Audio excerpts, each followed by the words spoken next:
Alright guys, what is going on? My name is Joe, aka Cap, and welcome to the first episode of The Push. Now I know what you're thinking. Cap, you've said the first episode of The Push like 4 or 5 times already over the past couple of years. Well, I actually mean it this time, because this time it's not just an old man yelling at the cloud. It's not just one guy screaming out into the etherverse that is the internet. That's right. This time, it's 4 guys screaming out into the Ethernet. Guys, let them know. What's going on, everybody? I'm Dom, formerly known Tommy Bishop from Warriors of Wrestling, or, that one ref. Scott Bash here. Call me whatever you like. Yeah, it's your boy Francis. Yeah. Yeah. That is amazing. That is beautiful. Guys, we made it. It's the first episode. We've made it 1 minute into the episode. None of us have killed each other yet. Oh, give it time. That's right, guys. We are going to have a ton of fun on this show. We are, as always, it's going to be the 4 of us each week talking about all the craziness going on in wrestling right now. We're going to talk WWE, we're going to talk AEW, we're going to talk TNA. We might go over and talk about New Japan. We might talk about your local CZW match. We might talk about anything and everything that just interests us. And holy shit, guys, what a year to talk about this stuff. It literally just started the year. Goddamn, did a lot happen.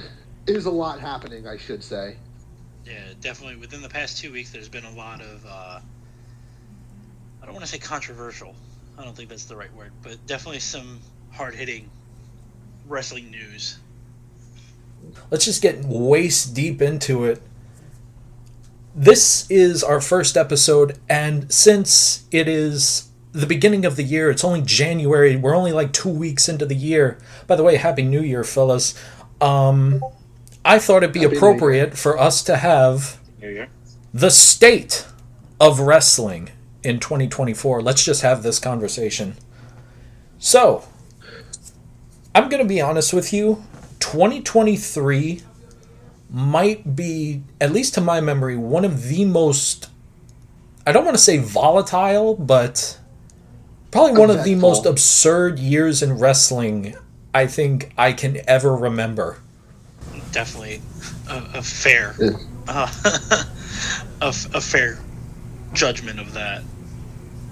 So, I mean, like, where do we even start with this? I feel like we're living through the Monday Night War on Trazodone. To a degree, you're right. To a degree, I agree with you. However, in terms of like certain signings and oh yeah, politicking. I mean, if we're going to talk about that, we could very much bring up the fact that AEW is very much following the same trends. I wouldn't say the exact same trends because they haven't had a RoboCop show up, but I could definitely see where you're going with. No, but more along the lines of the fact that they're signing like any and every ex-WWE talent that comes their way. Oh my God, you can't get me started with that. Because that's what pisses me off with AEW, because you make this company saying you're going to be different. You made this company saying we're not going to do what Vince does. We're not going to do put people on the card that are only going to be there for like 1 week, or we're not going to have old retired people have all the championships. But yet we've seen ever since they've opened, that's only the people that've gotten it. Like, mostly it's people who's up there in age getting all the title shots, signing everybody and anyone, all celebrities coming in making appearances. Like, they're ruining the entire thing, like, hypocritically. I mean, to be fair, I can get why they do that, because like they need to get as many eyes on them as possible. Yeah, but to a certain degree. I mean, like, there is a line. I totally get it. I mean, to be fair, around the middle of the year, around the summertime, I could definitely see where you guys were coming from with that. I think it has wind down a little bit as the year sort of ended. But I don't think that you can disagree with the fact that, you know, there's still something to be offered in this company, I think.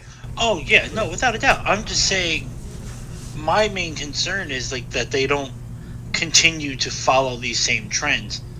You know, like, don't get me wrong, they needed Jericho, they needed Moxley. You know, they needed those guys. Did they need Sting? Probably maybe, not. But Sting is also going about it very unselfishly compared to some of the other former WWE guys. I was going to say, like, if we're going to talk about former WWE guys kind of being selfish in this company, I think Sting is the last guy you could say, because he's more or less just been Darby's... This is his farewell tour. He's Darby's dad. He's basically Darby's father. I mean, when you go with wrestlers, like, you know, old timer wrestlers kind of ruining it. The names, I had four people technically that were in my mind. I thought of Matt Hardy, because I know he really went off and like was a major part, but not as bad. But these two are pretty bad because they just got basically in. But I would say Christian and Edge, like, you guys had your time, you were retired for a while. Like, you know, why are you getting all these championships? See, but here's like my only argument with you on this one.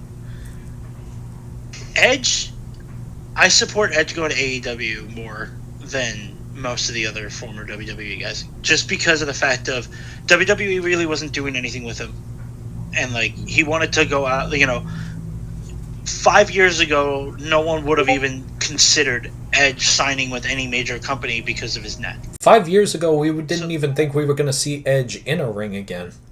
Exactly. So the fact that he's able to get back in the ring and go out his way, I don't blame him. Yeah. You know, but like, he's him in AEW, who's he really feuding with other than Christian? Nobody. But Christian's it's just wacky. Go ahead, Scott. You can go.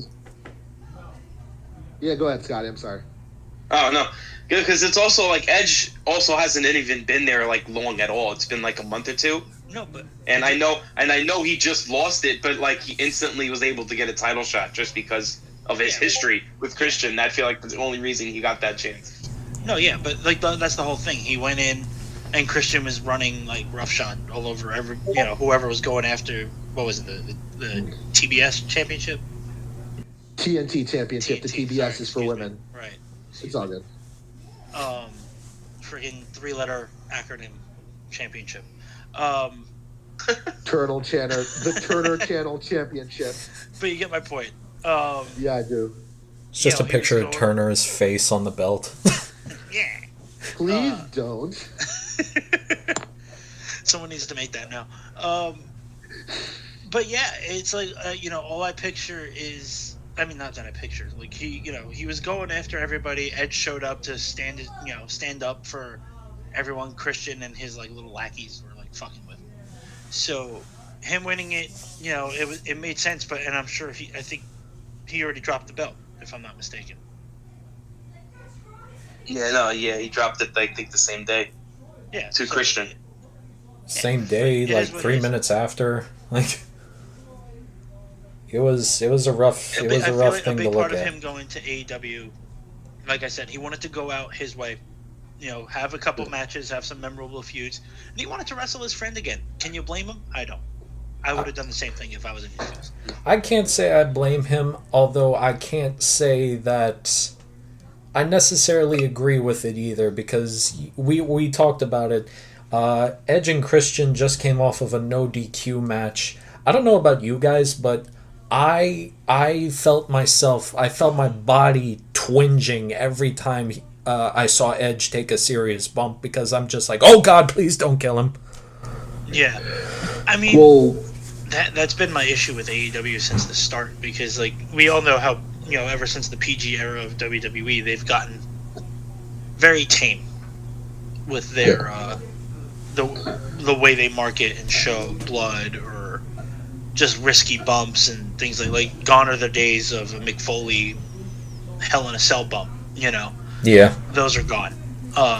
that's never going to happen. I feel like they still managed to pull out, they still managed to get that edge, pun definitely intended, by working around it. Instead of having a bunch of guys blade and stuff, we'll work with stunt coordinators and just do insane.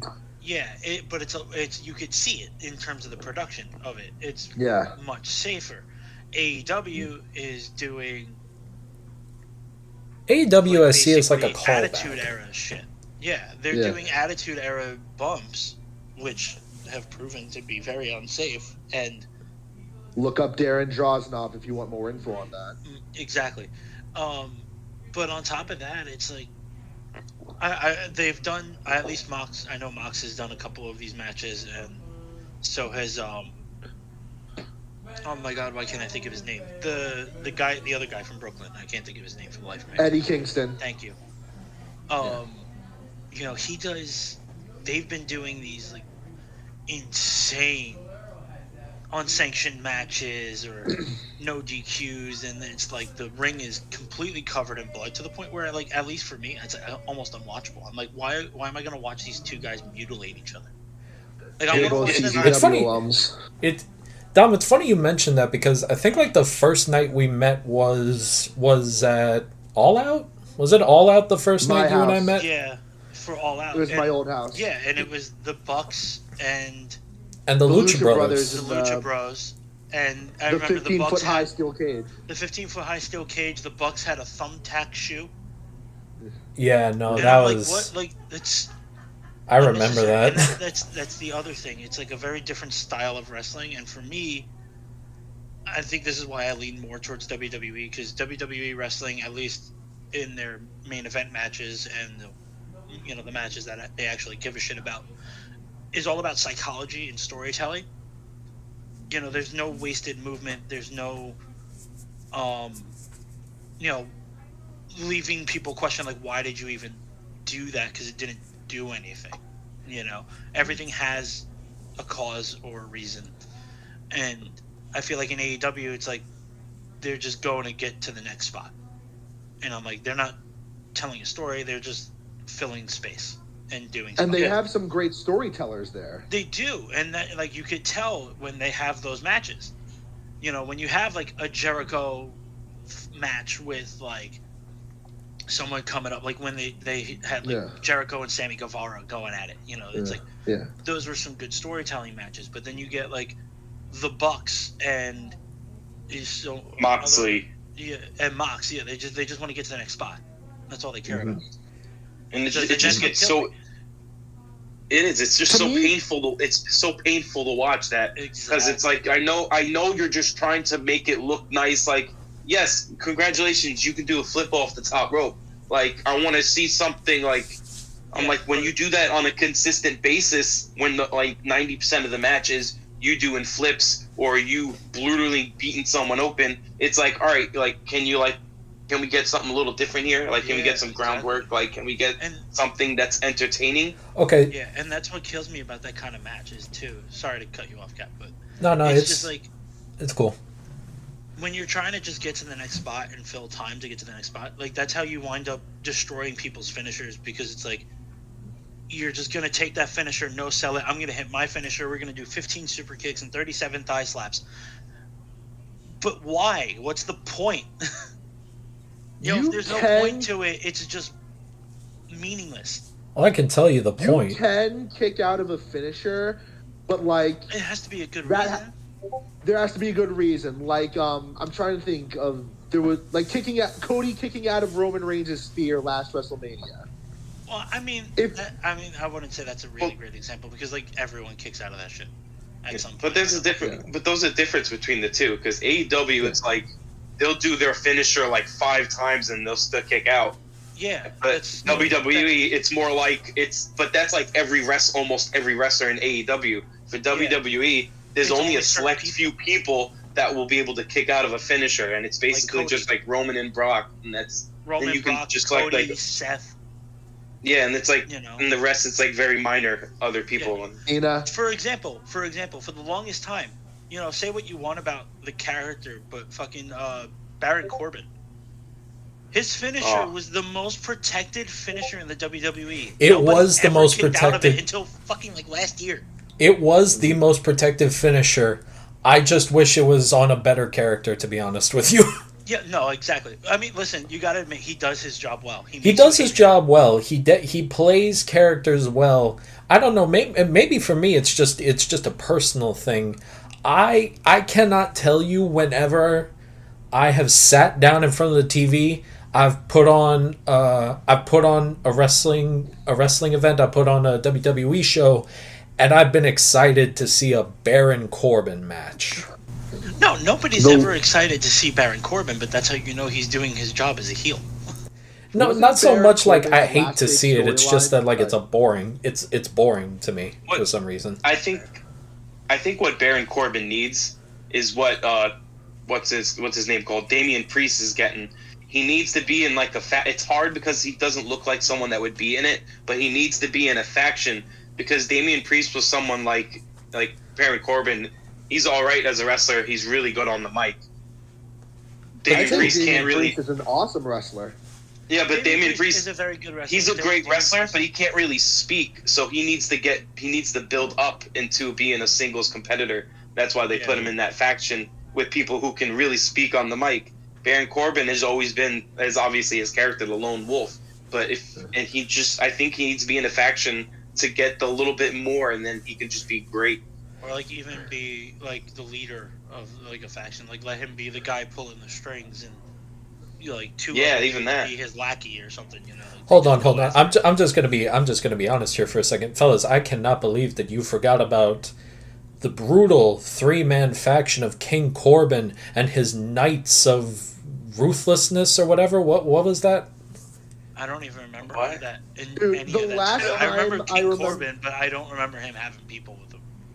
The only thing I remember about Baron Corbin as of recent was, did they do that whole angle where he lost all of his money? Yeah, bum-ass Corbin. Yeah, bum-ass Corbin. Bum-ass Corbin. A phenomenal that's great blurb from Pat McAfee. I'm going to be very honest with you. I don't consider myself to be a Baron Corbin fan, but I don't think anybody does. Oh my God! How could you say that? You betrayed. I know. Let the comments eat me, Francis. For the love of God. Guys! Breaking news! Someone doesn't like Baron Corbin. Oh no! You joke. But I will say, my man deserved an Oscar for that. For that. For the bum ass Corbin. He does. He deserved an Oscar for that. That. I love how they had to end that too because he started getting sympathy. No. Yep, with a trip to Vegas. No. They should have doubled down on it. They should have shot like a bunch of vignettes where like he's on the street with a cardboard box, like the hobo from Watchmen, and everyone just did that at one point. They did that. They had him be like a bum. Not to that extent, but they implied it for a while. Yeah. And then, like I said, he started getting sympathy from the fans, so they pulled the plug on bum-ass Corbin and made him Happy Corbin, and then that was even. They started winning big in Vegas. God, I hated that fucking whole state. Beautiful. All right, so getting back to the original point, AEW. We do talk about their struggles with stories. We talk about their success with stories. I feel like we'd be doing a disservice if we didn't talk about the story we all saw coming. Adam! Oh, yeah. Yeah, the second they showed the devil mask, and I was like, oh, yep, that's Adam Cole. All right. Oh, thank God. I am so happy we all saw that coming from 30 miles away. Yeah. I have not seen a more... Sorry, Scott, go ahead. No, I saw that coming. I just thought it was going to be MJF. Honestly, I thought MJF was going to betray him. No, I knew Adam Cole was going to do it because they even hinted at it in the very beginning when he hugged him. He did the knife gesture into his back. So I have not seen a more obvious twist reveal since it turned out that one chick was actually Talia al Ghul in Dark Knight Rises. Yeah, spoilers for the movie that's 13 years old. So, let me ask you guys this question as far as that. Where did we go wrong here with this story? I don't think anywhere went wrong. I think I think that was one of the stories they did very well. Yes, we all saw it coming, but it was something everyone wanted. So you think people were just... It was obvious. Like, no, who really had fucking MJF babyface turn on their 2023 wrestling bingo card? Because I can tell you I did it. Yeah, it was obvious, but some things are obvious for a reason. Exactly. It was a Christmas miracle. Yeah. No, having MJF turn face, you know they had to have a new heel. You can't leave that empty space. So, who else but Adam Cole? Baby. Why not have it? Exactly. How do you get more sympathy on a babyface? Yeah. That's true. The ultimate betrayal. His only friend stabs him in the back. And we'll see how he does as a babyface. No, here's how we get people to cheer for MJF. We do an angle where he loses all of his money. And he has to work among the blue-collar people. We get bum-ass MJF. Yeah, right? Yeah. Honestly, though, MJF has a very interesting and unique babyface run. Because he's not like a typical sympathetic babyface where everyone's like, oh, I feel bad for him, or... he's the guy, he's our like, we love this guy and we want him to win. He's very much like, he's an asshole, but he's our asshole. I'm so glad you brought that up, because I'm going to be honest with you. I love how they did the babyface turn with MJF, where he was looking into the crowd and he was being honest. It's being honest of like, don't get me wrong, I'm still an asshole, but I'll be your asshole. It's a very Steve Austin approach to being a babyface. To the point where it's kind of like, the way that I felt about him, it wasn't like, I struggled to say like, you want to root for him, but you're just kind of like, oh, you are Scallion. Who else but Maxwell? Exactly. I'm just saying, Maxwell Jobless Freeman is always there in the back pocket. You're an idiot. Oh my god, this is the type of entertainment that people will come onto the show for. I couldn't think of anything else that started with J except Jobless. Not even Jobber. Nah, they no, can't we make don't want MJF Jobber. Moneyless Jacob Friedman. Moneyless. Oh god, but Maxwell Jacob Fax Machine. All right, now you're grabbing his trust. All right, but speaking of the man, the myth, the legend himself, Mr. MJF, as of January 1st, 2024, he no longer showed up on the AEW roster slot. He's no longer on the roster sheet. So, we have been talking about it for about 2 years now. Well, he's been talking about it at least. Of the great bidding war of 2024. It rhymes. It does rhyme. It does rhyme, Francis. So, you get a cookie. Let me ask you guys this question. Who doesn't think this is a work? I'm kind of stuck in the middle. I'm not gonna lie to you. Really? Because only because, like, yes, I know they've been bringing it up, making a point to bring it up, and that's a big part of his character is the bidding war of 2024 and everything.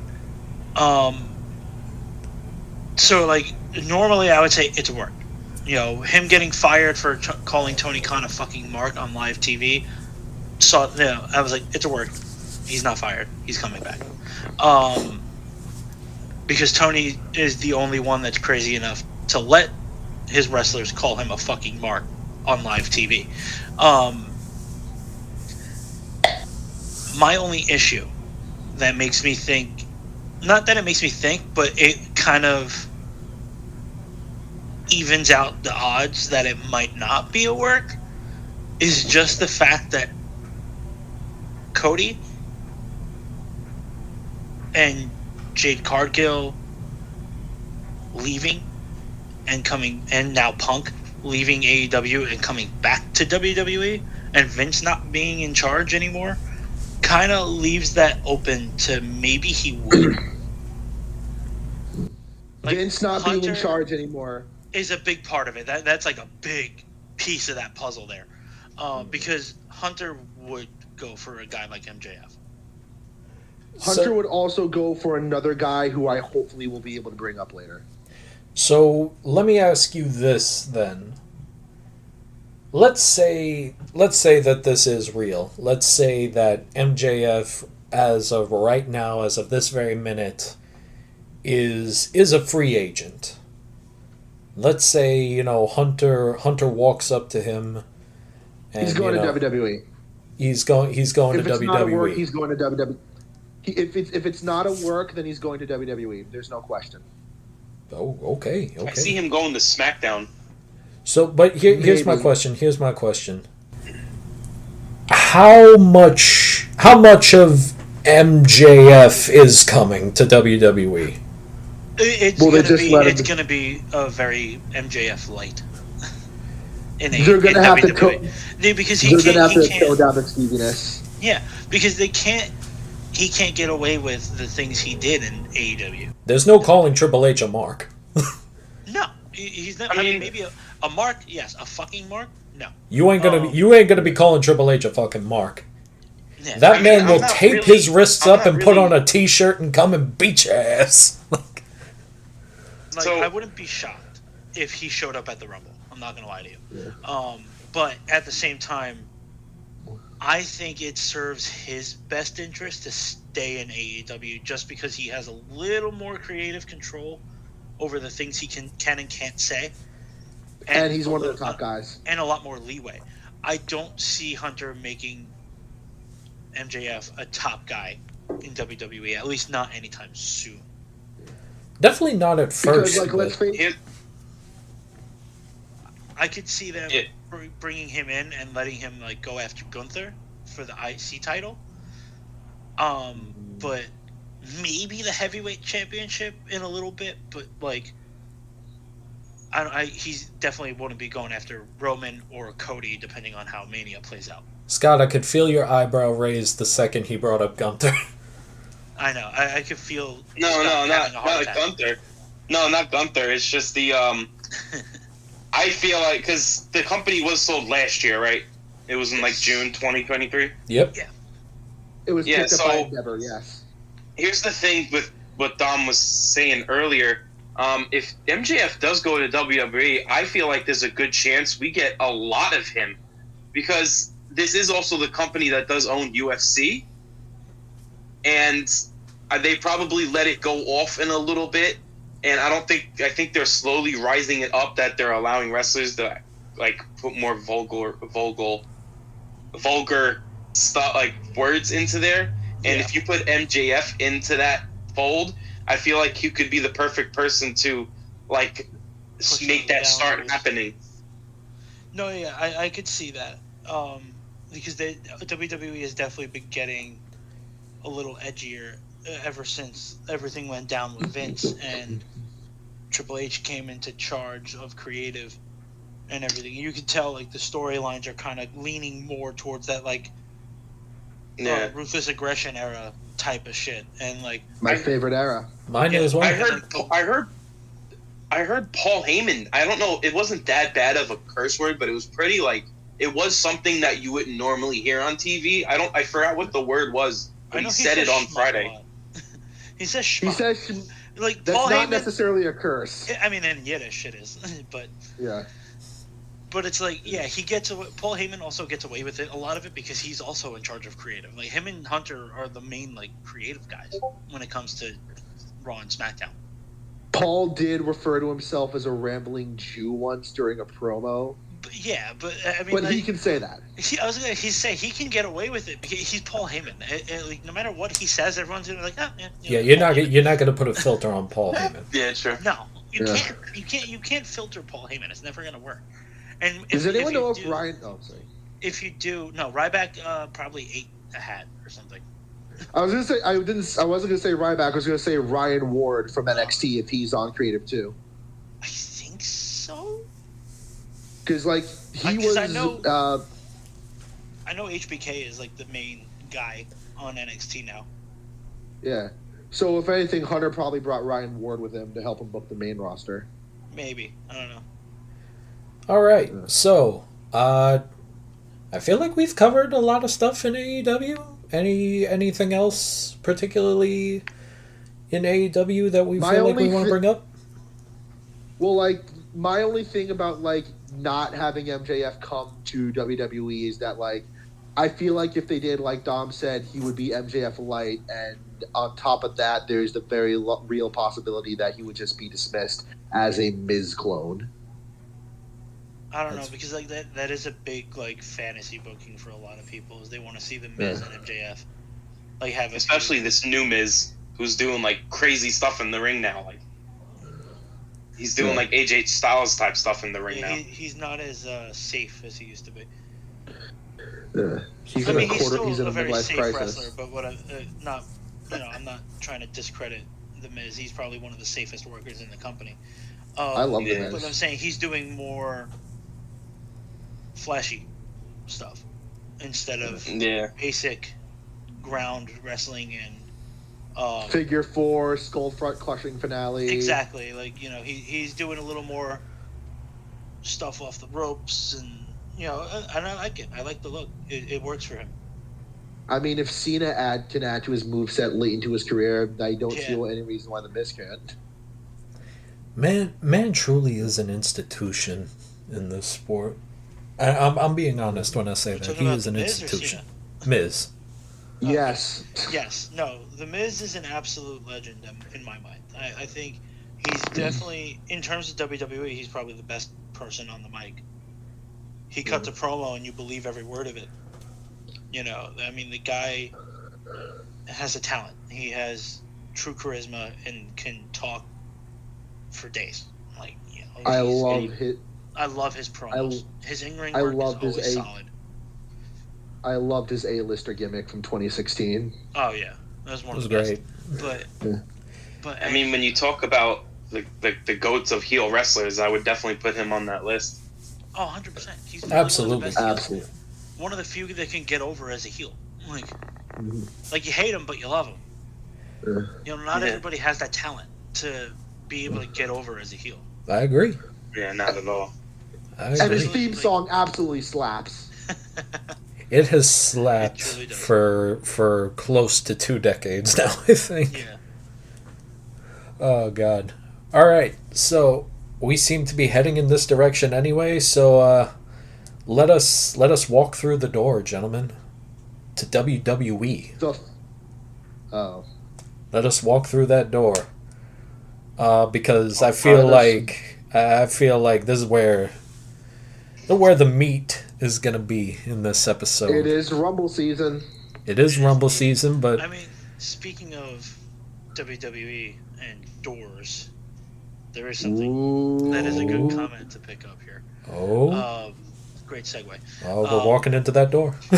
Yeah, so Francis, take off your shoes. We're about to enter the door. As we know, I've got my socks on. AEW has already had a long-lasting. Well, I say long-lasting. They've had a lasting contact with New Japan Pro Wrestling, and they have their Forbidden Door pay-per-view. It seems, if rumors are to be true, that WWE might be knocking on said Forbidden Door and trying to get some Japanese wrestlers back into the fold at WWE. Maybe doing some cross promotions with New Japan and All Japan Pro Wrestling. Well, I believe that's already started. Negotiations with All Japan. Yes. I believe that has already started. And Stardom. So, from what I understand, there is tournaments happening over in New Japan right now, and there was an NXT guy in one of those tournaments. What? They just finished up New Year's Dash over in New Japan. True. But if I'm not mistaken, there was an NXT guy in one of those tournaments. There was. They let one of their NXT talents go compete in that promotion. But what interests me is that Hiroshi Tanahashi is now the president over there. He is Japanese Triple H, yes. Yes. So there's a really good chance that we could see a lot more of definitely the All Japan Pro Wrestling and the Stardom people coming over. But if they're really knocking on that door and trying to get New Japan, there's some good chances we could see a lot of crossover possibilities. There's especially also with their connection with AEW. If all of this is true, there's also... No, go ahead, Francis. The thing with New Japan is, like, they're going into the Japanese roots of Bushido and Honor like that. They're very loyal to whichever company they're currently signed with, which is AEW. So, like, I'm not sure if we're going to get the WWE crossovers right away. That is true. Yeah. Well, whenever it does happen... But I can see it happening down the line. Well, whenever it does happen, the one thing that people can guarantee is we're going to have about a 5-hour episode of purely fantasy booking. Oh my god. They're going to have to invest in some translators for subtitles because, like, don't get me wrong, like, I love when they let their talent cut promos in their native language instead of English. Case in point, Shinsuke Nakamura. Oh, yeah. Everything he's been doing lately is absolutely fantastic. I know. But, like, can we talk about the fact that Shinsuke Nakamura has gone, like, full anime antagonist at this point? No, absolutely. My god. Go ahead. Nakamura is literally a villain from Yakuza. But, like oh my god. Like, his promos against Seth were fucking phenomenal. They were, like, probably the best promos he's ever cut, and they weren't even in English. Yeah, this definitely has been, like, watching WWE for a while. This is definitely the most I've been into Shinsuke, because when you're forcing them to speak, like, their secondary language, it's just like you don't feel the passion there because they're focused on not trying to mess up their words enough. Yeah, like getting their words right and making sure the sentence makes sense. And, like, I get that, and it's nothing to fault against them. You know, like, Shinsuke, Asuka's probably the best out of the Japanese wrestlers to cut a promo in English. Yeah. But she cuts into Japanese, like, halfway through her promos. True. Asuka's promos rely a lot on her facial expressions. Yes. Because, like, I love that woman to death. Yeah. I know. That is one of your many fantasy wives. Yeah. No, Asuka, absolutely phenomenal in the ring. Her promos in Japan were absolutely fantastic when they were translated into English. And they really hit home and hit hard with a lot of her opponents. And, like, I feel like they're trying to get that out of them and with, you know, all their Japanese wrestlers, because now you have what? You have Shinsuke, Asuka, Kairi, Io. And Kairi coming back. Phenomenal. Hell, even Akira Tozawa is popular again. Yeah, but Tozawa speaks English. True. Yeah. I'm just happy that he's popular again. He's very fluent in it. Yeah, but Tozawa just being around the Alpha Academy has, like Cap said, has, like, really resurged his career. I do have one point. Now he's just a comedy act at this point. I mean, he always was, but now he's like... He's got great timing. True. Yeah, and being with Otis and Chad Gable is probably, like, if you're a comedy act and you're with those two, that's like a recipe for success, right?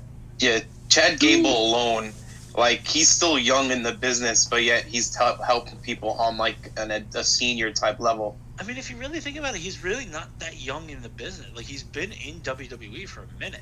He's been, but I wouldn't call him an old head or anything like that. Yeah, now he's not, you know, now that they finally stopped calling him Shorty G. Don't you ever bring that up on this show ever again. Bro, I hate Don't that you so much. dare bring up Shorty G. No, that was so in my damn annoying. This is such good shit. He's so short. Let's call him Shorty G. You know? You want to know who, like, present day Chad Gable reminds me of? Demon. Attitude Era Kurt Angle. Yeah, Attitude Era Kurt Angle. So what you're saying is he's an all-American dweeb. So what you're telling me is that back then, when we wanted Kurt Angle to have a son as a wrestler, it probably should have been Chad? Yeah, if he was... 100% should have been Chad Gable. If they did that storyline now, it would 100% be Chad Gable, would be his son. Yeah. Feels like it's funny. I could see that storyline play out. He would walk in, Dad! Shush! Come on, Dad, let's go get some chocolate milk. Because all I could picture is like Kurt Angle would be talking to him, be I did win a gold medal with a broken freaking neck, and then Chad would shush him, and that would be one of the funniest moments of that episode of Raw. There's also be a little thing funny with it because it's knowing that at the time that would have happened, Chad Gable would have had long hair, and we knew Kurt Angle had multiple feuds over his hair. True. It was going bald. Yeah, that's a big part of why he had the hair. That's why Vince made him get shorn down. Yeah. God, I love this story. I love the story when Ed said it. I'm just gonna chop it off. Oh my god! It would have been funny if they didn't change this. Yeah, no, it would have been funny if they didn't change the rule. If they didn't change the winner, and it would have been Edge, because that's who they had originally. Yeah. Fun fact: in the build-up to that match, Vince and Kurt told Edge that he was the one that was going to get shorn down. Yeah, exactly. Seriously? That was great. Yeah, they told him the day of the match. They're like, "Yeah, we were joking. It's going to be Kurt that's going to lose his hair." Oh my! I'm trying to imagine a bald Edge now. I can't picture it. It's weird enough seeing him with short hair. That's creepypasta right there. Yeah, right? Creepypasta material right there. He looks like a hockey-playing Lex Luthor. Guys, let us know. Also, what do you think? What do you think a bald Edge would look like? Probably a thumb. Also, side note. I know this kind of, sort of does, but doesn't have to do with wrestling. And we're gonna talk. I'm gonna bring up, the mouse for a second. But Disney is doing the Percy Jackson series on Disney Plus, and Edge is playing the God of War Ares. Phenomenal, absolutely phenomenal job. I haven't gotten to see it yet, although I do plan on seeing it at some point. If you're a fan of the Percy Jackson books, watch the show. It's really good. And Edge makes a phenomenal Ares. I think he's great. I saw pictures of Edge at the premiere of the TV show where he's dressed as a red mage from Final Fantasy. And that's all the motivation I need. That's fair. Oh, God. But yeah, going back to the hair versus hair matches, what always makes me laugh with those is 9 times out of 10, those matches only ever come up because the wrestler who lost or is set to lose that match is probably looking to do some kind of change to their appearance or has some kind of ulterior motive. For example, at WrestleMania 20, Molly Holly lost a hair versus hair match, and that was her whole thing with that was she wasn't booked in a match for WrestleMania. She wanted a match. So she told Vince that she wanted a match, and he said, well, we really don't have room on the card. She goes, what if we do a hair versus hair match? I'll shave my head. He's like, okay. You got a match. Oh, my God. That's true. I think they got 7 minutes, if I'm not mistaken. Maybe a little longer, but... So, to kind of rope us back in here, we talk about Shinsuke, we talk about, Akira Tozawa, we talk about Chad Gable, and for a long time, these were people that were in the company, but they weren't really doing anything. Yeah. And since we are talking about, the state of wrestling in 2024, I feel like we'd be remiss if we didn't talk about a certain crotchety old man who's not really in power anymore. I mean, what else is there to say? Vince is not running the show and things are looking brighter. Well, yeah. I mean, honestly, because with everything going down with Vince, right? So you had his whole allegation and then which we're not going to get into because it's just a topic everybody knows. Don't want to talk about. Everybody knows the story and already. there's issues with the shareholders, which we can't get into because we're not familiar with business acumen. Well, that's the whole thing. So we have that whole situation. He steps down. Triple H and Stephanie take charge. Right. We see right now it's just Triple H. No, I'm talking back then when he first stepped down. Oh yeah. So, you have those first few months where everything is looking great, right? Yeah. And you could see it. You could tell. Like, there's a very distinct difference between Vince booking and Triple H booking. And like everyone's like, "Oh, I don't see it." I'm like, "Are you sure about that?" How can you not? I feel like you're not paying attention if you didn't see it. People that haven't been on TV in years are suddenly popular. People are coming back. Even if you are watching it from the TV, you can feel the energy from the wrestlers. Like they even have a different attitude in that ring when they're speaking and when they're performing. It genuinely storytelling. It genuinely feels like there's it feels different. There's just like a different aura around the company at this point. 100%. It's NXT with a budget. Yeah, it's black and gold NXT. To be specific. Mm-hmm. Yeah. Peak NXT. Yeah. So now you have that, and then Vince comes back and tries to take charge again because they sold the company and he's on the board of directors and he pulls a power move. But you could tell. It's almost like when he it was very obvious. You could tell the wrestlers seemed God, a little more defeated. I think it was a SmackDown episode. You knew the very first. It was the Raw. The very first. Yeah, it wasn't even a match. You can tell by the first promo that went out there. You can tell oh no, something's not right. But that's what I'm saying. It was that first Raw after Mania, and you could tell that with the Brock Cody thing. Yeah. Yeah, exactly. Yeah.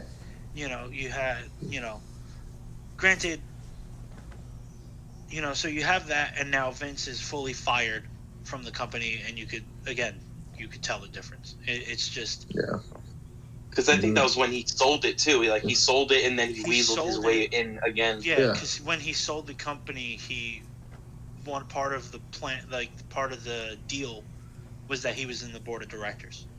Yeah. Then he just took over probably. The board of directors for the parent company that bought both Endeavor. Endeavor, thank you. The board of directors from Endeavor and UFC was supposed to be, I don't remember the total number or the exact percentage, but I know it was majority UFC people. I think it was a 60-40 split, UFC to WWE. It was. With UFC being the higher percentage. But Vince very obviously weaseled his will into that, being on the board and pulling strings for creative. But then, Homeboy pulled a Green Goblin and said, "Out, am I?" Yeah, exactly. But you know what? Honestly, at that point, because you could tell that even the board got fed up with him because they fired his ass. Yeah, they did, and instantly, honestly, the night of.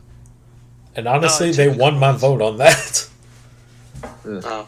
It took. It felt very quick. Yeah. No, it was quick in terms of. Can I just be perfectly honest? During that small period of time where Vince really did try to elbow his way back into power, you could feel as though there was.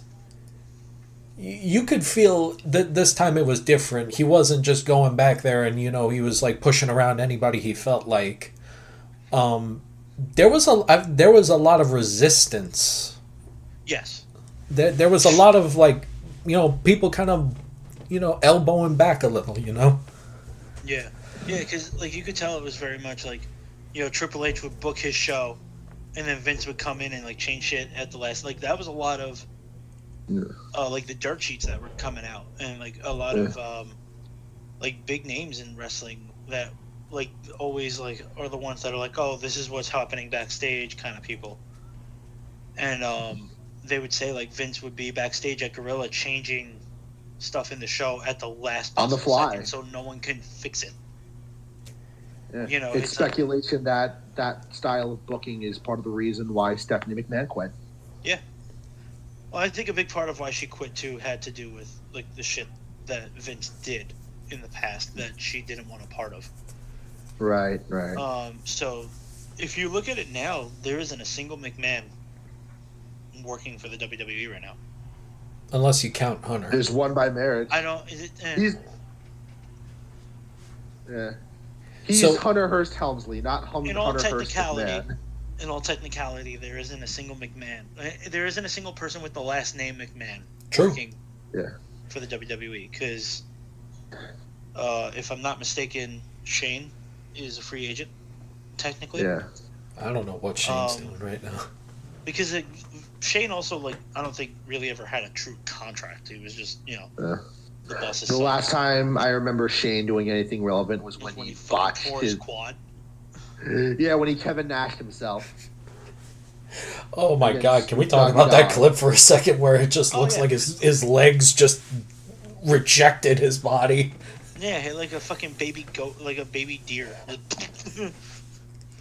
I ain't gonna lie, I felt a tinge in my own leg seeing that clip. Oh yeah, no, I watched that and I was like, ooh, that sucks. Oh my God! It also led to one of the.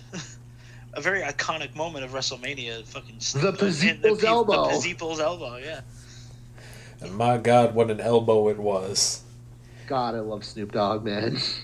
So getting back to the, I'm glad you said that, Francis, because we're going to talk about something very similar to that next. But I do just want to bring up this one question to you guys. When Vince came back for that brief period of time. And, he was making changes, he was trying to throw his weight around. Did you guys feel like there was a bit of malicious intent behind it? Like he was trying to almost destroy what he had created at this point? Because the writing was on the wall. He wasn't going to have the power that he's had for decades at that point. So is it did we get a feeling that maybe it was an era of, if I can't have this, nobody can have it? I don't think he was trying to self-destruct this thing. If you looked really hard, you could see maybe a sliver of malicious intent, but I don't think the dude's gonna kamikaze his own company despite his old 2002 NWO promo saying different. Nah, I have to disagree with that one. It's been this whole thing with Vince ruining the show. It was a span of years where it was just really unbearable to watch, insanely predictable, and he definitely had to hear that nobody wanted to be there, and he's definitely felt in some way that he was you know what, let me just try to make it even more ridiculous and try to make the major stars quit so they'll have to give it back to me or something like that. So here's my thing with that. Vince has been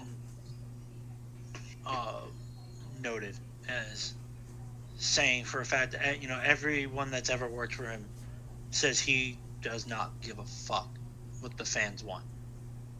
He books what he wants to watch. That's it. That's all he cares about. If it's entertaining to him, he will book it.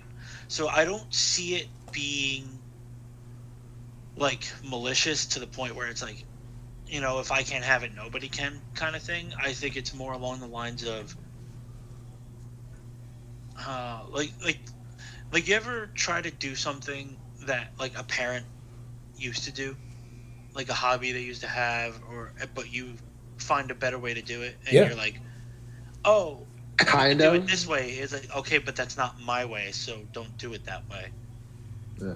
You know what I'm saying? It was very much. Yeah. I feel like him booking the way he did was more not to spite Triple H, but being this isn't his type of generational type attitude. Yeah. Exactly. Yeah, that's definitely an older generational attitude.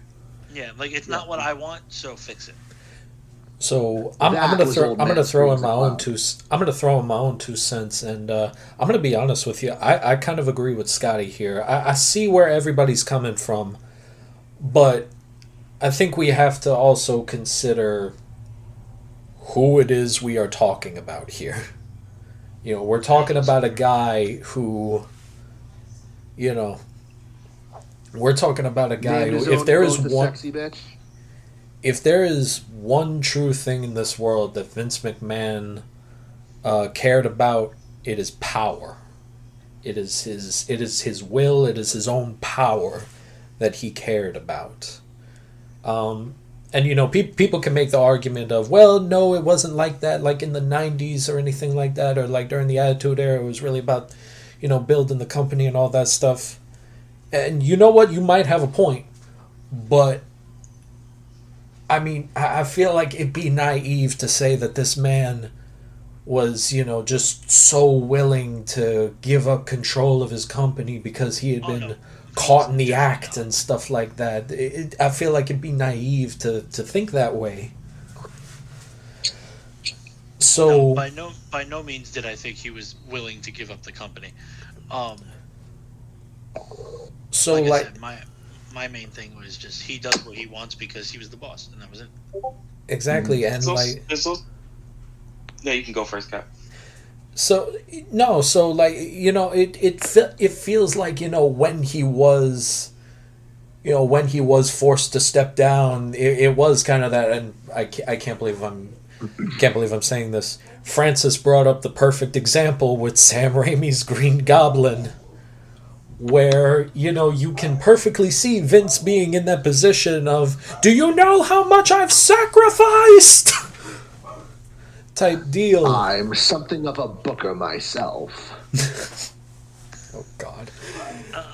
I'm not gonna lie. The Vince McMahon comparison to the Green Goblin just really kind of hits the nail on the head for me. See it? No, because it's like right on the money. Doesn't help that he looked a little like William Dafoe too. A little bit. Like here's my thing with. But... Go ahead, Scott. Yeah, here's my thing with, because this is something you guys might think I'm crazy for, but because it's to do with what we've been seeing when Vince was in control and how terrible it was looking, and you obviously knew that he was the one, like. In the Attitude Era, it was definitely known that we had multiple, even wrestlers. He actually, motivate and help him book some of these matches. And I think that we kind of put too much on, Vince did all of this. I feel like he didn't do as near as much as what we give him credit for.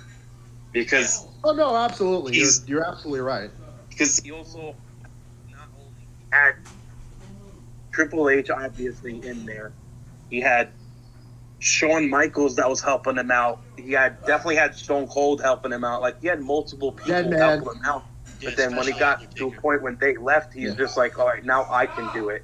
And then he obviously can't do it on his own. Like, his decision making is not good when it comes to making the business grow. Yeah, no, he was definitely, back in the Attitude Era and the Ruthless Aggression Era, he was definitely more open to what the wrestlers wanted and what they were willing to do for him. In the Ruthless Aggression Era, he had Paul Heyman booking SmackDown. That as well. True. And and that was also very obvious because SmackDown was the much better producing show. Absolutely. Oh, it was absolutely the A show at that point. Yeah. It was the flag. Raw will forever be the flagship show, but it was just SmackDown was outperforming Raw. Ruthless Aggression Era SmackDown. Mwah. It was absolutely fantastic. So I guess we can just. It's all good. It's all good, Scott. So I guess this will be the final question in this segment. Do we have any fears he's coming back? Have we heard the last of Vincent Kennedy McMahon? I think as a producer and a booker, yes. As a character, not so much. I can see him popping up every now and then. Yeah, I could see there's no way in hell Triple H and Endeavor in general will let him take control of the WWE, especially if Triple H continues this trend of good booking and building the ratings and this and that. So I don't see Vince coming back in that Yeah, not at all. That power, that frame. I do see him coming back as the Mr. McMahon character. Yeah. Have him come back to like cut a promo for whatever, or obviously the Hall of Fame stuff. Like he induct somebody into the Hall of Fame. Yeah. Or it would be great to see him as a manager. I don't know. Kind of bring up someone. I can't see him as like a full-time character. It'll be only for like special occasions. Maybe bring him in for a Raw after Mania. Probably. Like something like that. Have him. You really want to do something funny? Have him show up at the Rumble. Yeah. I don't know if he can take any bumps anymore. I don't think he can. I don't think his quads can take another tearing. He can just he can walk to the ring with Shane or something. Like Shane comes into the Rumble and immediately gets eliminated, and Vince comes out and starts bugging the fuck out. But just something stupid like that. Beats him with a kendo stick. Like all they have to do is have him show up and be like, "Hi, welcome to Monday Night Raw," just to get the pop, because people will still pop for him. That's true. I do have a prediction though. I don't know how correct this is going to be, but point of a prediction. I feel like throughout sometime this year, we're going to see a major downfall in AEW when it comes to ratings, money, everything. Like they're going to be in trouble. Interesting. I don't think so. With Triple H coming in power, it's showing now that there's something wrong with AEW, given taking their top stars are all leaving to WWE, and it's also the fact that Khan doesn't really have. I feel like Khan doesn't really have much power, even though he's the owner. Yeah, he has no control because he lets the Bullet Club, the asylum. True.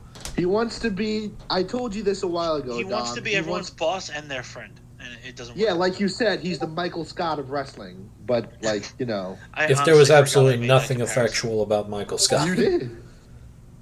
It's that, but it's also, and can I be honest, man, the man is a child.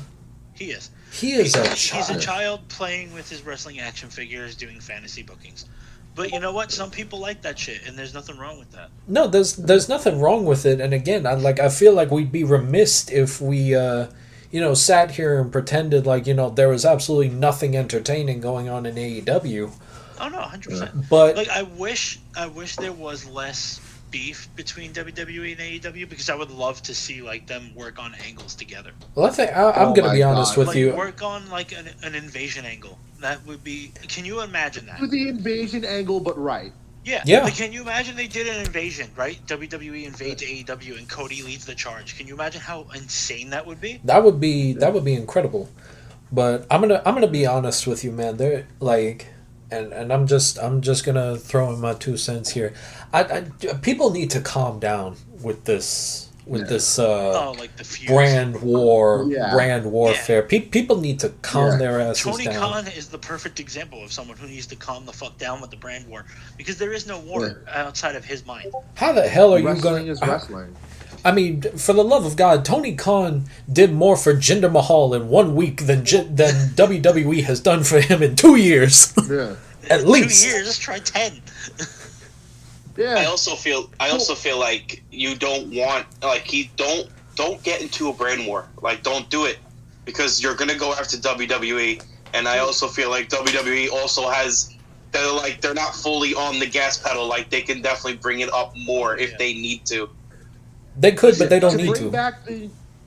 To bring back the WCW comparisons, it's a lot like when Eric Bischoff would read off the results of Raw back when it was taped on every episode of Nitro. Dude, you don't need to do that. Yeah, it's unnecessary. Because, here's the thing, right? AEW, even with Cody and Punk and this and that, couldn't outperform NXT. Do they can't honestly... They did. Think that, no, they didn't. No, Are you talking about that one episode? There was, one episode.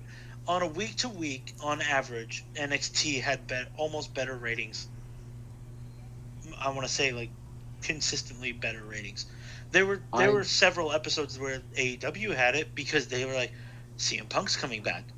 or big title defense or something like that. Like I'm not saying it was a blowout, but they were barely keeping up with NXT. Imagine what Raw would do if they were trying.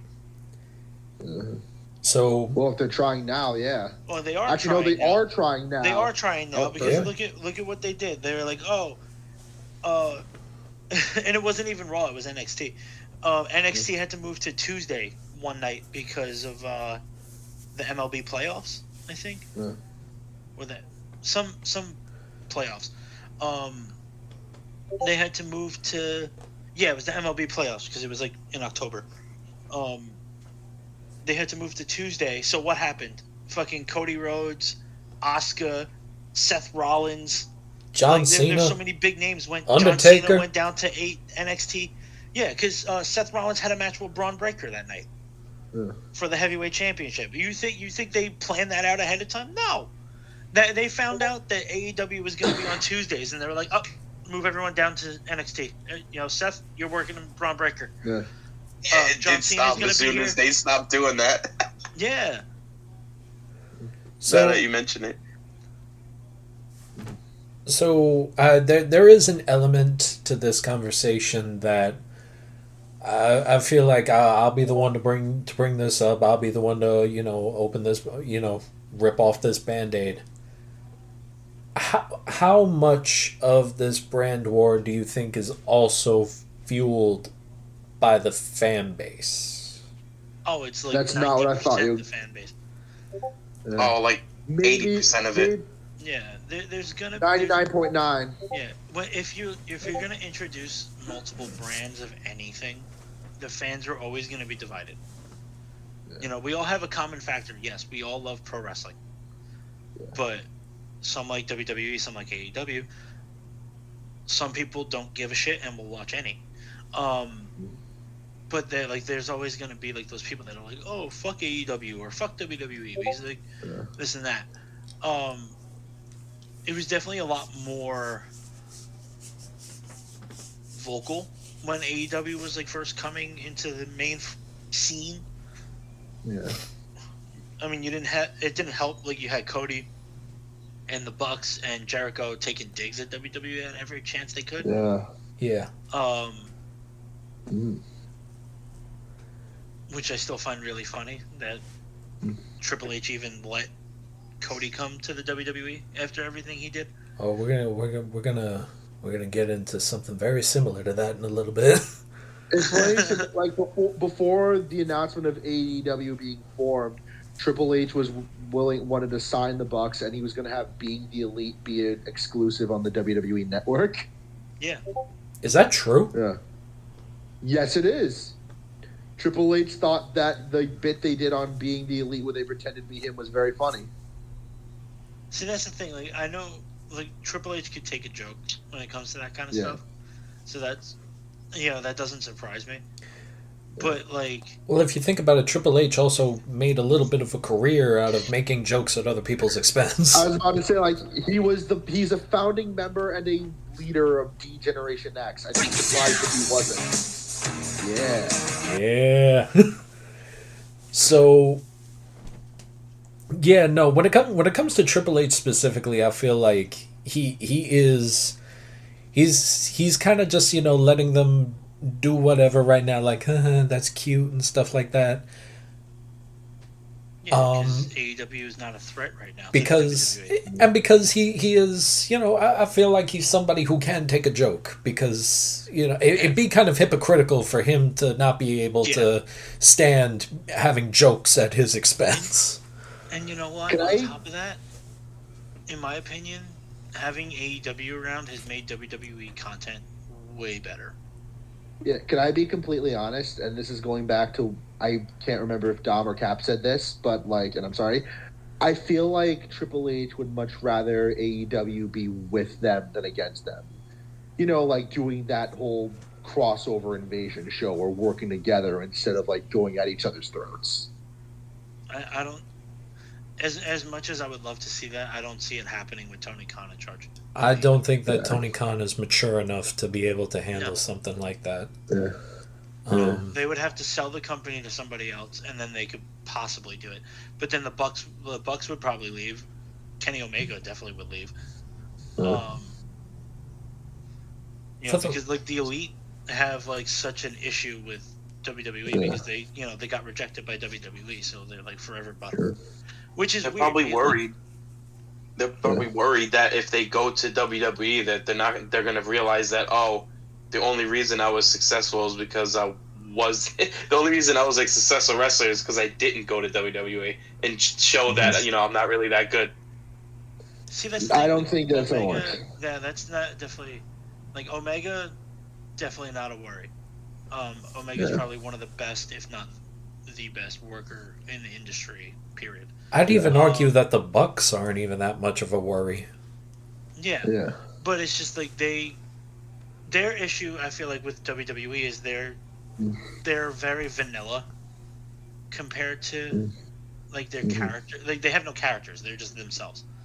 And you already had the Hardy Boys and the Usos, so it's like how many more tag teams that are just like the Hardys had at least had characters, and the Usos have they're just their personalities, and they're a big part of that character is the fact that I'm Samoan and related to The Rock. I feel like you could say that for a few people, but Yeah, I could say that for pretty much every Samoan that ever worked in the fucking WWE. But that's besides the point. We will get to that next week. But that's besides the point. But I think the Usos are the only Samoan wrestling group that really doesn't have their own identity. All the others pretty much have like their own thing. Yeah, they're just the Usos. And like now, speaking like, but that's the whole thing is like you have Matt and Nick Jackson where their whole thing is we do big flippy things. Okay, we do flips and we're brothers. I'm sorry. Hold on. I do need to cut in here for a minute because I do feel like something has to be said here. We've seen a couple of times that when it comes to certain characters, you talk about the Usos specifically. That yes, it's just them being themselves, but in certain cases, and I think you guys would agree on this. Depending on the type of person you are, that is just enough sometimes. Oh, absolutely. I'm not saying that it's not enough. I'm saying they already have it. Yeah. So do we need more? If Kenny, if by some miracle... Kenny's a whole thing on his own, but he's he works. He can work face, he can work heel. If he went to WWE and brought back the cleaner, he could make it work. Oh, 100%. Absolutely. I'm not saying that it wouldn't work for him, and I'm sure he would have a phenomenal career in the WWE, but he just doesn't want it. Yeah. Because he doesn't want I get it, because a lot of the appeal of AEW is they don't have the exclusivity that the WWE has. Yeah. If you work for WWE, you only work for WWE. Yeah. That could change though. You work for AEW, you also work for Ring of Honor. You could also work for New Japan. You could also work for your local indie scene. You could do anything. You could do whatever the fuck you want. But then there's the thing with WWE that you can't get with the other ones, which is they could probably pay you more and they could probably make you way more famous than you already are. Well, it depends if you can get over with the crowd. But a big part of it also has to do with, every company has non-compete clauses. AEW does too. They're just probably they're more lax with, hey, if you leave, their non-compete clause is probably limited to WWE and maybe one or two other smaller promotions. But if you're on AEW and you want to go work New Japan, you can. You want to go work in AAA in Mexico, you can. You want to go to CMLL, go right the hell ahead. Exactly. True. So I think that a big part of it has to do... That's a big part of the appeal for AEW, for a lot of the guys, at least the bigger named guys that, probably could make it in WWE or will definitely make it in WWE, but they want that freedom to kind of go where they want. They want that creative freedom. Because I know that was a big part of why Kenny didn't go to WWE, because he couldn't work in Japan anymore, and he couldn't work these other shows, and like that's true, he but didn't have the control over his character. That's true, but again, I'm sorry, Francis, but I feel like I was going to say like with. Go ahead. Oh, go ahead. So no, I feel like there is one thing that I do have to point out that's different here. It's the fact that back then, I don't think Kenny would have as much control as he would like. Do you guys now feel like because we almost have to understand that when we're talking about WWE now specifically, we're talking about almost a completely different company at this point. Do we feel like if Kenny did try to come to WWE, that something could be worked out here, something beneficial for everybody? Dude, Punk came back. Anything is possible. Well, thank you for just ripping off that Band-Aid over the fact that was probably what we were going to talk about next. I mean, like, none of you brought it up, so I figured... Again, it's also old news. Yeah. But it is something we're going to talk about, at least later on. Still a topic of discussion. Yeah. But this is why I go back to my style of wrestling, right? How I was mentioning earlier that AEW is more about spots and less about psychology, where WWE is the other way around. Mm-hmm. I can see Kenny very much like doing well in WWE, but it doesn't fit his style of wrestling. It's true. Like Kenny, the Bucks, they're more about, they want to do big flashy things, and WWE is fine with that. But like, you could tell when WWE books a match, they want it to also make sense. That is true. Well, Kenny's not as bad as the Bucks, though. You got to give him that. No, but it's just a very different style of wrestling all around. Yeah, like you could see it. Mm-hmm. Well. But yeah. I suppose time will tell. I could see it working. Honestly, I think the fact that AEW is around is phenomenal for WWE and vice versa, because nothing breeds better content than competition. Yes. Yeah. Yes, absolutely. And I think that's my big problem with this my brand's great, your brand sucks thing that this weird fucking mentality that has been going on when it comes to discourse in wrestling. It all feels very anti-competition to me. Like you're like a lot of people are just afraid of competing, of competition, and I don't get that. Yeah, I think it very much has to do with just the fact of there's a certain like loyalty that comes to it. It's like like having a favorite sports team, right? Cam, you're a Giants fan, correct? Thank you for opening that wound. Yes. I know. I'm sorry, but no, you're not. You get what I'm saying? Like, you're not going to root for the Cowboys or the Eagles. You couldn't pay me. So if you're exactly, but so if you're a fan of the WWE, you're not, and like you're a diehard like WWE do or die kind of fan, you're not going to root for the competition. You don't want them to do well. You want them to fail because you want to have that that bragging right. I mean, like, my team is better. My brand was better. I see. I would agree more if the two companies were like directly trying to compete with one another. Like, if there was something to compete for other than ratings, yeah. If there was something heavier to compete for between the two, I'd understand that point a lot more. When I look at these two things, I think of like, I don't know, I'm a Star Wars fan and I only like Star Wars, and Star Trek should like go and die in a hole or something like that. Yeah. No, but that's like, because like looking at it from the fan's point of view, that's basically what it is. Like, obviously the companies don't have anything to compete over other than money. That's true. Ratings. Yeah.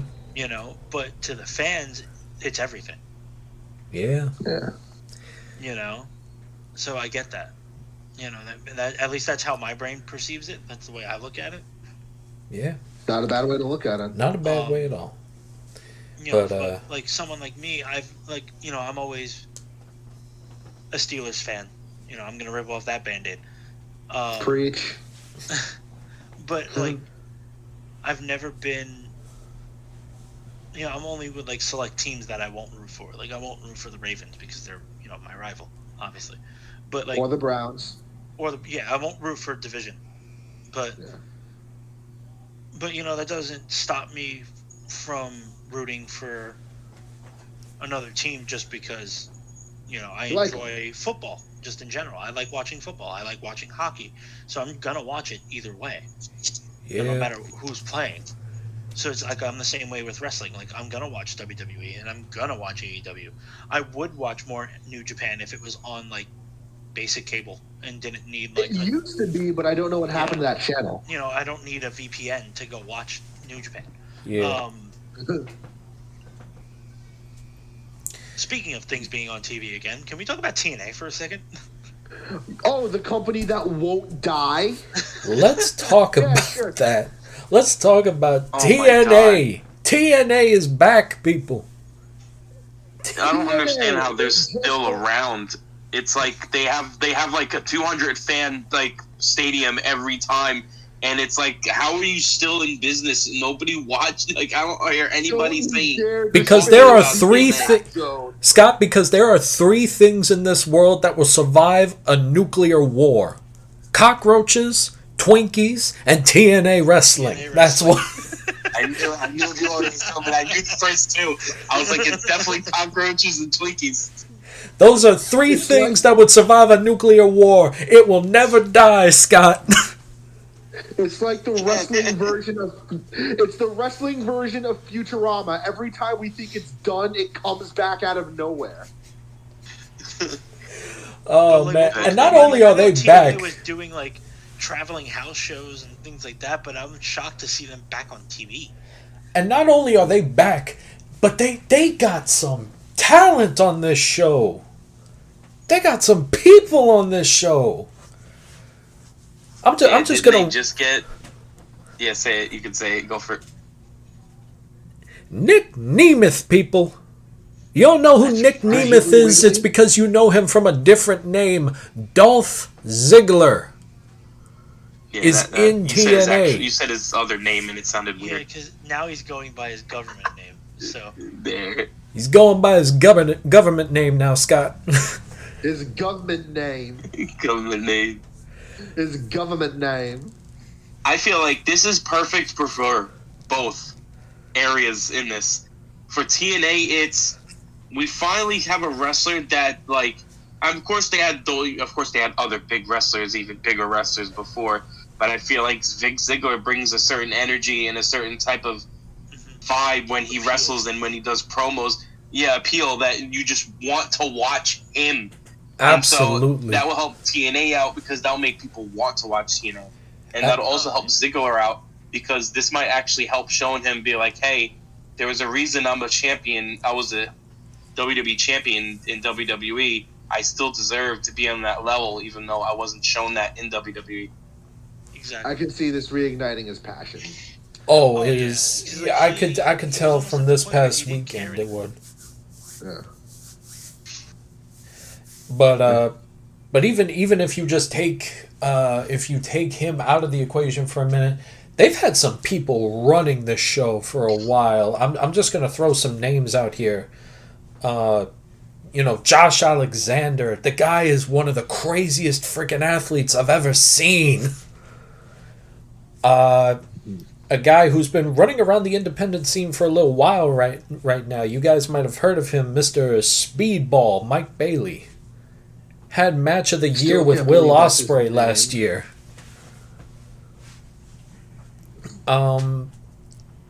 Eddie Edwards, Chris Sabin is still there. Guys, the Motor City Machine Guns are still there. I'm sorry, Chris Sabin is still in TNA? Chris Sabin and Alex Shelley, Dom. Alex Shelley. Damn. Both of them, the Guns. They've been there and they are champions right now. X Division champion Chris Sabin, World Heavyweight champion Alex Shelley. And it is absolutely phenomenal to see. Not only is this a company that will not die, it is a company that, in its own way, is thriving, and I'm happy to see it, man. I'm so happy to see it. I mean, I'm just happy to have more wrestling content on TV. Like the fact that, short of Thursdays, there's wrestling on TV almost every day of the week. It's beautiful. At least they're like not counting the weekends. Obviously, unless it's a pay-per-view. Yeah, but whatever. But that's beside the point. Yeah, because you have Raw on Mondays, NXT on Tuesdays, Dynamite on Wednesdays, Thursdays a weird dead day, and then you have SmackDown, and I'm drawing a blank. Rampage. Thank you. Rampage on Friday nights. And not only that, Saturday nights you have Collision. That is also true. So we do have a weekend day. The only thing is, that's crazy. It's crazy, but it's also beautiful, man. This is another thing I think about. Like, I'm so happy right now because it feels like we are almost spoiled with not just an abundance of wrestling content, but an abundance of pretty high quality wrestling content. Yeah, some shows have, their off nights and stuff like that. They have a story that maybe doesn't land, but overall, this is the one thing. What? That's to be expected when you're going week in and week out of multiple shows. Yeah. Not everything's going to hit, but to kind of piggyback off of what you were saying, it's like when you look back a couple years before AEW really popped onto the scene, it was just WWE. They had nobody to compete with. They had nobody to fight with. It was just them, and they could do whatever the hell they wanted because you were going to watch it, right? It was. Well, those were the dark ages that Scott was talking about. That's all you had. So it's like, and then that's when it was kind of bland because it was like, what did you have? You had Mondays and Fridays. That's it. Yeah. Now it's 100% spoiled because 5 out of the 7 days a week and sometimes 6 went on a pay-per-view week. There's wrestling on TV in some way. And we were just so lucky at that time that when we only had WWE, it was the best of WWE. So it was always. No, I'm not talking about willing to wait. Dude. I'm talking about the PG era. That was not the best of WWE. No, that was the PG era and the years leading up to AEW. Ruthless Aggression and the Attitude Era were without a doubt the best parts of the WWE. Yeah. Oh, the PG era. That's when I stopped watching it, and I kind of came back like a little bit before the betrayal of Shield. I'm gonna be honest with you. There, I was watching wrestling through the PG era. Yeah, there were some things I didn't love about it, but I feel like I've been saying this just over and over tonight. I feel like there were still some high notes to it. I think Summer of Punk. CM Punk. Yeah, CM Punk. That was basically it. We keep on hinting at CM Punk. We're going to get to him. Cena. Obviously, Cena. We are going to get to this man. But John Cena, Randy Orton, Triple H. We had Shawn Michaels send off, Undertaker send off. And we had the up and coming guys. We had the Shield. We had we talk about we were just all drooling over Dolph Ziggler. Dolph really came into his own during the PG era, if anything. So it was not their highest point, but I will sit here and say that there were some golden moments during that era. Yeah, there was definitely. You could definitely grab a good chunk of them, but them going PG it made it cringeworthy. Yeah, no, it was definitely more cartoony. Not even that. It's like, like right now, it's like almost every storyline that they're kind of going on hits, and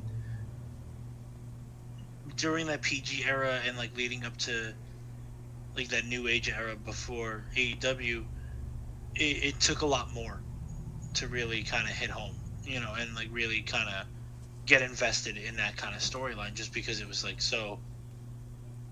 there were so few and far between, is what I'm trying to get at. Absolutely. Well, I mean,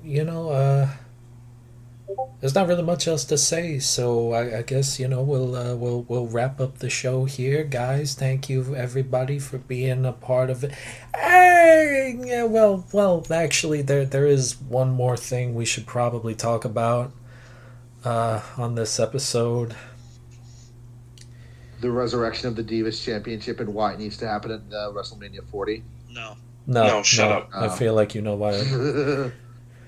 Get off my show. You're fired. Oh, man. It's my first day. Yeah, well, that's what you get. But we're going to talk about so sorry, a little late there, guys. I'm just going to ask this question. Does it feel a little cold to you guys? You guys feel cold at all? Well, yeah, it's the winter. Oh my. No, I'm feeling it being real cold right now. You know what? Dude, it's almost as if like twice. This is what we call creating tension, Francis. Look it up. CM Punk into WWE confirmed. Scott's losing it. Yeah. But since Francis doesn't like to have a good. All right, well, since Francis is a fucking buzzkill, since Francis hates joy, since Francis hates joy, yeah, I guess we'll just talk about it. Hell froze over, people. CM Punk is back in WWE. For real this time. For real. Oh man, so but yeah, with CM Punk, that was the major focal point of my prediction of them falling off, because my God, the impact of Punk still hit. I mean, obviously it's still gonna hit, but like he's gonna get a pop no matter where he goes. They should have not let him go. He was their biggest draw because people loved him that much, and like we wanted to see him wrestle again. The first place he goes to is AEW, because he didn't do it in WWE. He was just a commentator when he came back, and he didn't even work for WWE at the time. Yeah, so like you had something there. Yeah, you had problems with him, but since there's more, but it's kind of showing CM Punk was like. Yeah, it's kind of CM Punk but it's kind of showing that there's more issues. No, but that's also going on, like what you're saying, Scott, that's also going on back to the topic of Tony Khan is not leading that company. He's letting the Bucks and Kenny call all the shots and do all that because they didn't get along with Punk. So, and like, yes, the fact that he had problems in the WWE locker room and the AEW locker room really kind of says something about him, but at the same time Tony Khan could very much turn around and be like, no, we need him, shut up and deal with it. I'm so glad you brought that up. I'm so glad you brought that up, Dom, because I do want to bring up just one question to y'all. After the whole thing with CM Punk being removed from AEW, I'm going to be honest with you. I felt myself kind of sour on him a little bit because it was... Yeah. And Francis will remember, like, you and I have had some conversations of, looking at CM Punk through the eyes of, guys in our mid-20s. He is a bit of a harder pill to swallow than he was when we were, guys in our 13 and 14-year-old selves. Yeah. Why? Because he instigated both of the fist fights that led to his termination? Well, yeah. Well, if you're just going to come out and say it like that, yeah, obviously. But But no, I get what you're saying. Like, when he first left WWE, he had some pretty good reasonings. His whole issue with Ryback and like him getting injured every time he wrestled him. I was like, duh, hello. And the way WWE was handling like CTE kind of stuff, it made sense. Why he left, and I'm like, okay, you know what? I can get behind that. I get it. It didn't work out. He didn't get along with Vince. Didn't get along with Hunter. And it's also the fact that like you and Cena were basically the two holding the PG era around, and all he asks is in return is, can I have the main event? Can I have the main event of WrestleMania? And he couldn't even get that. As the champion, couldn't get that. Yeah, and it wasn't even like it was hard. You had Punk versus Rock, you had Punk versus Taker, like you had great matches with him in there that could have been the final. Main event at a Mania in years. But Undertaker's still the Undertaker. Was, like, yeah. But like Punk and Rock should have been a main event match. Like Punk and Rock should have been main event the Rumble. So I didn't want to put people with like it wasn't as good. You knew it wasn't going to be as good. That's the whole thing. It's like when he left WWE, I got it. It made sense at the time. But then like he goes to AEW and basically almost the same issues are happening there, where he's like calling everybody unsafe and this and that and getting into fist fights. I'm like, all right, yeah. So maybe you're the problem. Yeah. That might be the God honest truth. Did you guys ever see the doc? Sorry. No, but so then you also see. Oh, sorry, Cap. I didn't know. No, go ahead, Scott. No, but then but it was on both ends. With Punk leaving, I feel like both ends was an issue. But I feel like there is Punk's has something on AEW, because there's also I don't know if this was true. I don't know if it's still going on. But I was also hearing that Jericho has a major problem with the business now, and that he's about to leave. Yeah, I've been hearing talks about Jericho leaving AEW as well. And it just seems to seem like, Punk might have been an issue, but who knows how much we know about what happened I think backstage. I think only time will tell, because if it happens again in WWE, then it's like, okay, he's the problem. Did you guys ever see the meme of Daniel Bryan as Dr. Manhattan, where it just says, "It is 2005. I am 24 years old. CM Punk is having issues with the company and he's walking out. It is 2014. I am 33 years old. CM Punk is having issues with the company and now he's walking out. It is 2023. I am 41 years old. CM Punk is having issues with the company and now he's walking out." Yeah, at some point you do gotta wonder, like, oh, okay, you know what? At some point I'm starting to think it's not the companies here. That's the issue. But God damn it, if I didn't just revert back into being a 14-year-old when during Survivor Series last year I heard Living Color blasting through my speakers. I give it a year and a half before he ends up getting into another fist fight. Yeah. I'm sorry. And it blows my mind, like, how much not only has, like, CM Punk, like, reached out past the wrestling world, but, like, just how wrestling has, like, reached other media as well. So, for example, last year, me and my wife and Rob went to see Avenged Sevenfold at Madison Square Garden. And one of the bands that opened for them was Living Color. They played Cult of Personality, obviously, as their, like, final song of the night before getting off the stage for the next opening act to come out. And, you know, this is a concert. This has nothing to do with wrestling. It's just a concert in Manhattan. They played Living Color, and for the next 10 minutes afterwards, people were chanting CM Punk. Oh, that's insane. That's that how is synonymous is. Absolutely wild. I think that is the first time I've heard that story.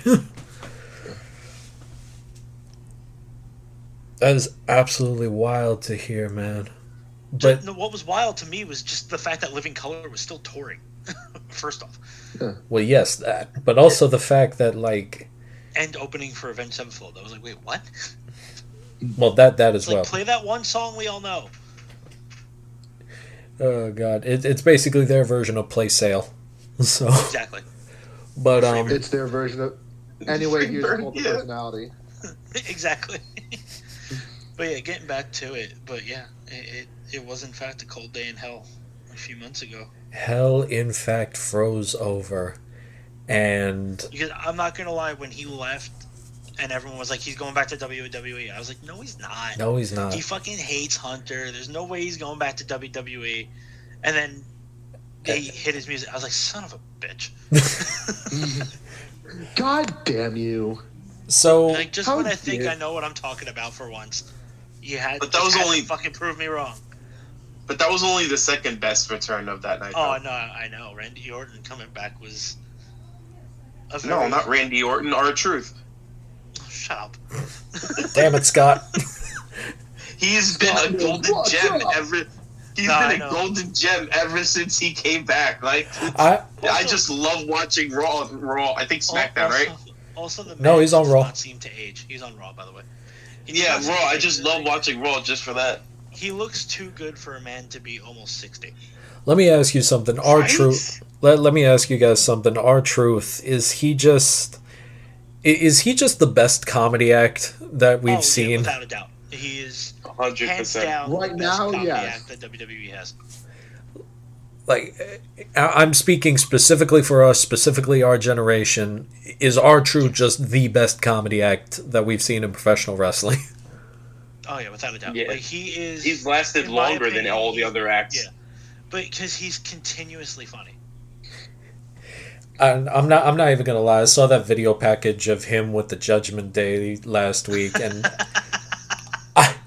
that is one of the first times in a long time a WWE comedy section has genuinely made me laugh. That's what I'm saying. He's the only one. He's the only one that continuously will make me laugh. Like, all the comedy bits they have always wind up getting old. Why do you think we still have the meme of him going, I don't even know if that's PG? Oh my god! But anyway, to get back to the main topic of CM Punk. So I'm gonna put out this question. How long is he here for good, or are we seeing just the honeymoon phase of Punk right now? I just said like year and a half before he gets into another fist fight. I think he's gonna be around for a while, but he's not working full time. You think they might sign him to a Brock contract? Not to the level of Brock. I could see him wrestling probably like once a month, maybe once or twice a month. Like he'll maybe be on like multiple episodes of SmackDown a month, but like only wrestling once a month or twice. Once on a SmackDown and once on a pay-per-view, and then he'll just cut promos and build to his next feud or whatever he's doing. Scott, CM Punk here for a good time or a long time? Yeah, I had to think of what Dom was saying. I feel like my idea was complete opposite from yours, Dom. I feel like he's not gonna leave all based off of like having an issue. He's not gonna be here for long, maybe 3 to 5 year radius. But I feel like he's also going to be on TV a lot. Like, we're just building up slowly, but I feel like he's going to be on TV every week. Yeah, but I'm saying, like, how many weeks of the month do you think he's going to work a match? Is the main thing. 2, 3. I mean, he was doing... You're he was doing shows... His first match was against Dom Mysterio, and that wasn't even, like, recorded. That was a house show. Yeah. Yeah, it was a house show. So if he's starting off with house shows, he's probably not going to do a lot because he's old. So basically, what you're saying, you think he's going to work another 5 years full time? Yeah, 3 to 5 years full time. Not wrestle all the time, but we're going to get a decent amount of wrestling out of him, like more than what we've been getting from people in his situation. Me personally, I'm gonna save my opinion for last, but when it comes to CM Punk, man, and I feel like it's typical to say that I was a big CM Punk fan when I was a kid. I'm a CM Punk fan even now when he came back to AEW. So I am looking forward to this. I feel like, he is going to be here for a while, and, he's going to, he's going to be the CM Punk that we all know and love. Some of us hate, but I'm going to be honest with you. I've been hurt before by this man. So you're gonna have your own Dr. Manhattan moment with him. Yeah. I feel like I'm gonna be the next one doing a Dr. Manhattan meme, basically. But I'm excited, but I'm cautious, sort of. Fair. Very fair. So let's see. Only time will tell, and as we have seen, time heals all wounds. All right, guys, so I think we are going to wrap up the show there. Gentlemen, thank you so much for being on the show. And I hope thank you for having us. All of you at home have enjoyed the first true episode of The Push. So as we wrap it up here, we're going to be doing this weekly. We're going to be pushing out as much content as we can. We're gonna be doing this thing. We're gonna be having fun. We're gonna be talking about wrestling, and hopefully you're all with us for the ride. So one more time, guys, let them know. So, thank you, Cap. Again, I appreciate being here. It's good. Can't wait to keep this up. Yeah. So this is Dom. Outskis. You fucking Mark. And this is Scott Bash. And I will see you next week. This is Francis Harrison. This is Francis, over and out. Guys, for all of us here at The Push, my name is Cap. Good night, America.